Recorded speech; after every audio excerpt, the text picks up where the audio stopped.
Good afternoon, everyone. Welcome.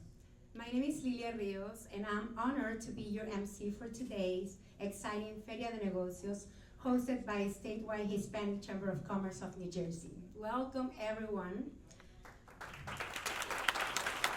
Before we begin, don't forget to share your moments on social media using hashtags, hashtag SHCCNJ and hashtag Familia. Let's spread the word about the power of our community. Please help me welcome the President and CEO of the Statewide Hispanic Chamber of Commerce, Mr. Carlos Medina.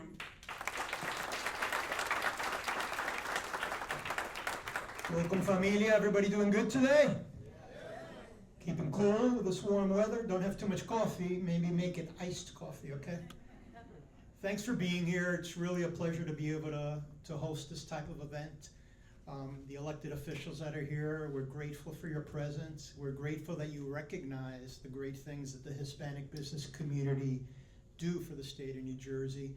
A recent study from the Latino Donor Collaborative said that the GDP, the gross domestic product of Hispanics living in New Jersey, is $100 billion annually.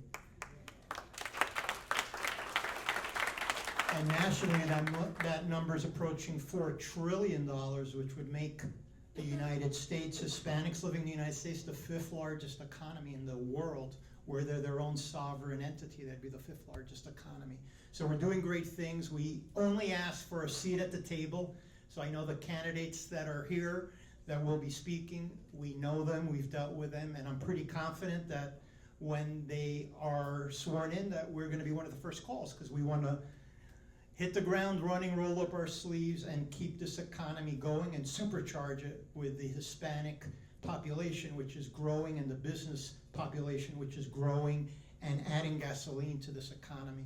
So thank you for coming. I know you're here to hear the other folks speak, but thank you. I'm here all day. If you need to come and talk about business, please do so. I'm very passionate about business and networking, but thank you for coming, and God bless.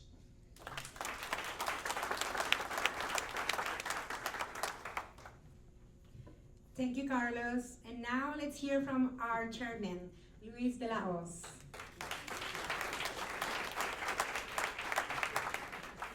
Bienvenidos. Welcome, everybody. As a Edison resident, as a Middlesex resident, it's a pleasure to be here.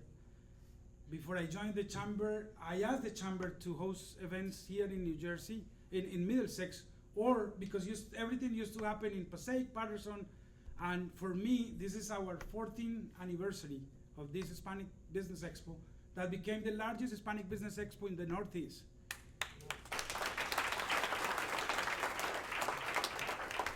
I changed my speech because Carlos took all my data. No. But the reality is that we focus on 4 biggest challenges as a small business owners: access to capital, access to new markets. I was telling the Speaker Coughlin that the government is the biggest customer in our economy. And that's why procurement is so important, because if we are able to sell to the municipality, the county, and the state, we will be in a better shape. Access to networks is having access to the large majority of the individuals that are here. Not only having the contact information, but that if we call, they answer. That's a big deal for us, because when we have a need that is greater for our entire community, it's important for us to be able to communicate. And we are very fortunate, and we want to thank all the elected officials, because every time that we knock the door, they don't necessarily answer immediately because they are working and busy, but usually we get the answer. And no is also an answer. We are not expecting that everything that we ask for can be provided to us, but at least having the conversation is really important for us. And the last problem that we face, especially since the pandemic, is the digital gap. Most of our business owners, they only access internet on a cell phone. And when the pandemic hit, that the NJDA provide us a lot of good opportunities, they didn't have the ability to access those opportunities, because it's hard to process an application that requires income taxes and bank statements and a lot of data, and process that on a cell phone is really hard. That's why we focus on those subjects. We have other problems, but usually those are the ones that call the attention and start the conversation for us. We are also very pleased to have the general consuls here with us, because we are 2.5 million Latinos in the state. We came from 17 different countries, and we are 140,000 Latino small business owners. Entrepreneurship is the best way that we have to overcome poverty. And we have 5 times more chances to save money if we start a business than if we find a job. That's why this make a big difference for us. Latinos start businesses 6 times faster than any other ethnic group. I have 3 at home, and that's why I work like 12 hours a day, because I cannot win anything at home. But the most important thing is that we are a big familia, that we support each other. And the other thing that we try, since we became the largest chamber based on membership, is we try to mentor our peers. Every time that a door opens for us, we invite the Pride Chamber, the Punjabi Chamber, the Veteran Chamber, and we try, the Mexican American Chamber that is newly formed. Why? Because Carlos and I, we will enjoy if we have people that support us early in the game. It took us 12 years to build the momentum. If people are able to save half of the time or half of the money or half of the energy that we spend, I think that the state of New Jersey, being the most diverse in the entire country, will be a better state to live. Thank you very much. I hope that you enjoy. We have 50,000 people visit our Eventbrite page. I checked that before I came here. And we have over 1,500 people register. The vendors is only 1 registration per vendor, but many vendors, they have 3 or more people here, right? We know that out of the people that register, not everybody shows up because, traffic, other commitments, things that happen in life. But we are very happy to have this important group of people with us today and enjoy this opportunity. Thank you, and remember, quien lo vive es quien lo goza.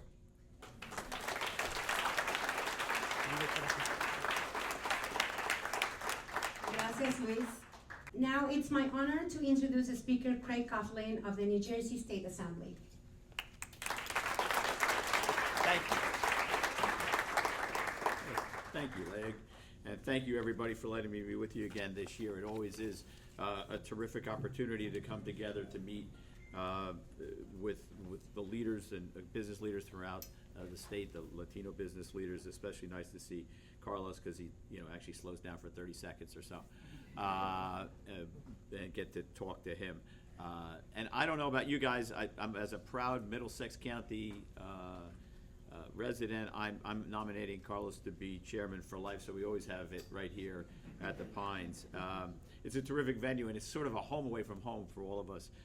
Any of you who are from Middlesex know we have events here all the time, and I do want to recognize a couple of folks from the leadership of Middlesex County. As good a county, as well-run a county as you could possibly have it in the state. Clarabelle Cortez, our extraordinary surrogate, and my former colleague and friend, and now our county clerk, Nancy Pinkin. Nancy, thank you for being here. I know you're all counting on meeting Mikey Sherrill, and if I were you, I would count on meeting her too. She's a terrific leader, a wonderful, dynamic person who's going to make a change in the state of New Jersey. But she's in Washington right now, fighting for us and standing up for what is important to the people of New Jersey and our New Jersey values. So she can't be with you today. I think there may be surrogate, but let me just give you what I think I know she would say if she were here. First of all, she'd thank you for the work you do and for the tremendous organization that you have built. Carlos and Luis, thank you for your leadership, for bringing so many people together. And she would be looking forward to being a partner in the continued growth of this organization. You talk about the number of new entrepreneurs, you talk about 1,500 people who are going to be here. That speaks to a vibrance and a commitment and an overwhelming growth in the community, in the business community, in the Latino community. And that's something that I know she would welcome, the challenge and the opportunity to work with as you go forward. So let's keep our fingers crossed that the next time you get together, she doesn't have to be in Washington. But let's, all of you, if I could urge you to make sure you get out and meet Mikey Sherrill, you're going to be impressed, and you're going to be overwhelmed by her remarkable talent and commitment. So make sure you do that. I know there's some other of my colleagues who are coming here right now, but they're on their way. But I did want to say that I think that New Jersey is a really special place. I'm 100% biased in that regard. I'm a unrepentant cheerleader for the state of New Jersey, and I think one of the things that is the best and one of our greatest strengths is our diversity, and that's why it's so heartwarming to see such an exciting group and such incredible growth. I have the privilege of representing Perth Amboy, which has a large Latino population. I've had to do it. I was born in Perth Amboy, actually. My mom was raised in Perth Amboy. I grew up in South Amboy, but so that city has a special place, and it's hard for me. But it's funny. Luis, you talked about 17 different nationalities represented. This looks like the list of flag raisings that we have in Perth Amboy. Alejandro's there every time taking pictures. But it speaks to what this community means, what the Latino community is about. It's about, like most things I love flag raisings. I just, maybe a little corny. Because what they do is I think they embody exactly what America is about. People are fiercely proud of their heritage and fiercely proud of being Americans, right?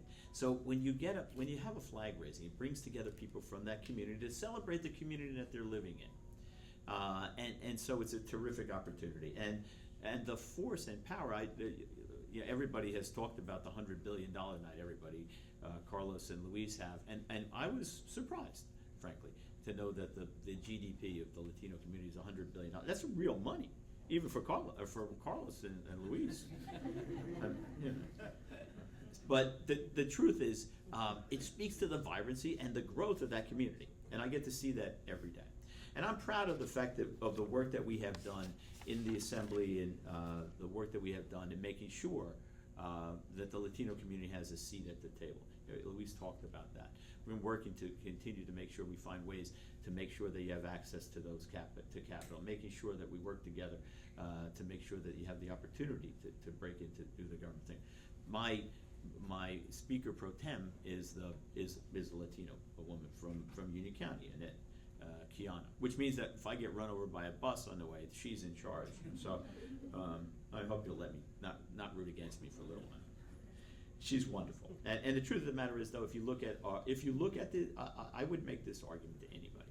Oftentimes we hear about how there are so many lawyers and so many white legislators there. If you looked at the Assembly Democratic Caucus, you would see the face of New Jersey. In virtually every demographic group, it pretty much mirrors the percentage of population.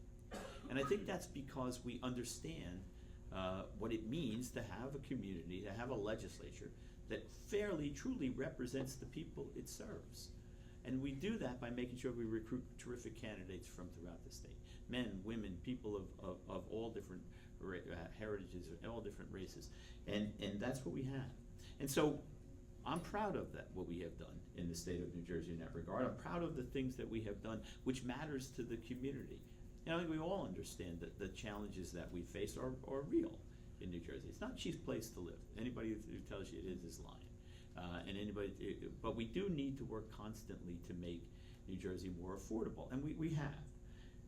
Over the time I've had the privilege of being the speaker, we've had 24 tax cuts of one form or another, including a real commitment to property tax. There's $4.3 billion in property tax relief, direct property tax relief to taxpayers in this year's budget. Here's a little secret too. You want to win a bet at the bar later on. If I asked you what percentage of the budget goes to property tax relief of the $58 billion that we have, if I asked you what percentage goes to property tax relief, I get 0, 2, 10, 49. 49% of the budget. Almost half of that $58 billion goes to property tax in one form or another. And so we're going to continue to work on those things that make it important. We invest heavily in public education. And it pays off. We ought to be really proud of the work that we do because it matters whether you're whatever your heritage is. People care about public education. It is the common denominator. Everybody understands what prom is. Everybody understands what graduation is. Everybody understands that first day of school. It is the thing that brings us together as a community, right? E pluribus unum, for many one. That's who we are as a nation. That's who we are as a state. And the diversity that we celebrate makes us strong. You know, we have created a terrific program to continue to have people to invest in the state of New Jersey. We did great work, I think, with the Economic Recovery Act money that we sent. We helped small businesses to the tune of over $1 billion during the course of the pandemic, which made us able to stay together. I work together, I meet with Tom from the State Chamber of Commerce all the time to talk about what we can do to keep the business community alive.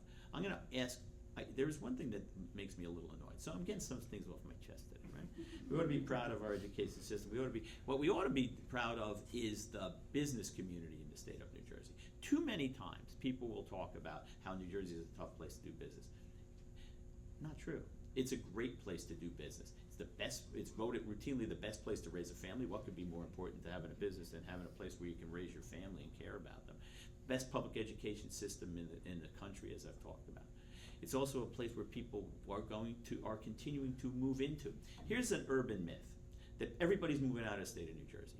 Not true. That's based on an Allied Van Line survey from about 15 years ago. The truth of the matter is, this is the only state in the region which has a growth in its population. The only peer state. New Jersey is growing.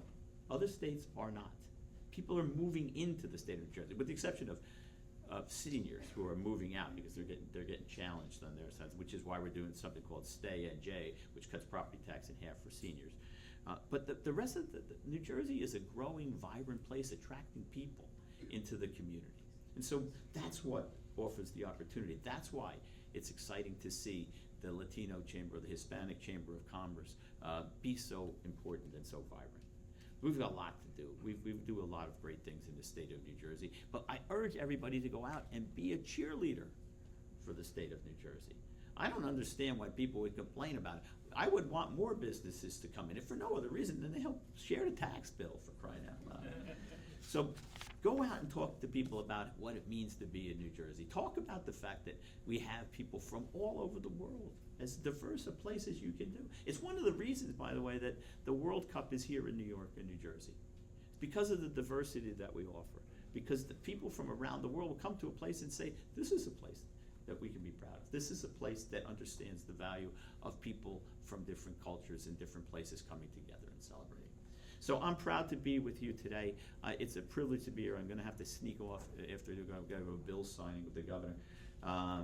But it's going to be a terrific day. 1,500 people will be here. Sign them all up, get them all engaged, and make them a cheerleader for the state of New Jersey. We'll continue to do the work that we're doing in the state of New Jersey to be good partners and to make sure that the people of New Jersey have the opportunities to succeed and that businesses have the opportunity to grow and to prosper. And thank you for letting me be with you. Keep up the great work. It's a privilege. I look forward to seeing you again next year right here at the Pines, right?